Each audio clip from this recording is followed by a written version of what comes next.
মৃত্যুর পর প্রেমিকা যদি দেখা দেয় প্রেমিককে, তাহলে কেমন হয়? Hi, this is Hastolipi originals. এখন আপনাদের সাথে বিক্রম এবং সোহিনী অভিনীত নতুন ছবি অমর সঙ্গী সম্বন্ধে আলোচনা করব। জানাবো আমার কেমন লাগলো।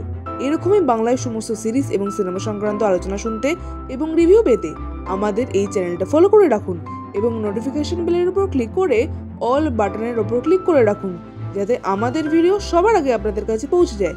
তাহলে চলুন ভিডিওটা শুরু করছি।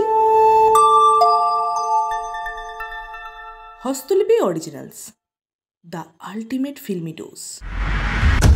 ছবির গল্প ছোট করে বলতে গেলে বলতে হয় বিক্রম এবং সোহিনীর চরিত্রের একে অপরের সঙ্গে ছোটবেলা থেকে বন্ধুত্ব।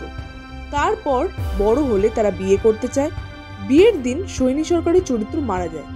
তারপরে কি হয় তা জানতে 2.5 ঘন্টার এই ছবিটা আপনাদের হলে গিয়ে দেখে নিতে হবে। এই ছবিতে অভিনয় করেছেন বিক্রম চট্টোপাধ্যায়, সোহিনী সরকার, এছাড়াও আরও অনেকে। অভিনয়ে খুব একটা কারোর ভালো নয়, শুধুমাত্র বিক্রম এবং সোহিনী নিজের জায়গা থেকে ঠিকঠাক অভিনয় করেছে, তাদের মধ্যে কেমিস্ট্রি ওয়ার্ক করেছে। অভিনয়কে আউট অফ 5 আমি 2.5 দেব। ডায়ালগ আমার ঠিকঠাক লেগেছে, খুব একটা এক্সট্রাঅর্ডিনারি নয়, আউট অফ 5 2.5 দেব। চিত্রনাট্য বা স্ক্রিন প্লে ভীষণই দুর্বল। দর্শকদের হলে টানার জন্য এই ধরনের চিত্রনাট্য হওয়া উচিত নয়। আউট অফ 5 চিত্রনাট্যকে 1.5 দেব। বিজিএম আমার ঠিকঠাক লেগেছে, কিছু সিন বিজিএম এর দ্বারা এলিভেট হচ্ছে এবং গানগুলো আমার ভালো লেগেছে। আউট অফ 5 গান এবং বিজিএম কে 3.5 দেব। এছাড়া এই ছবির খুব একটা কিছু আমার ভালো লাগেনি।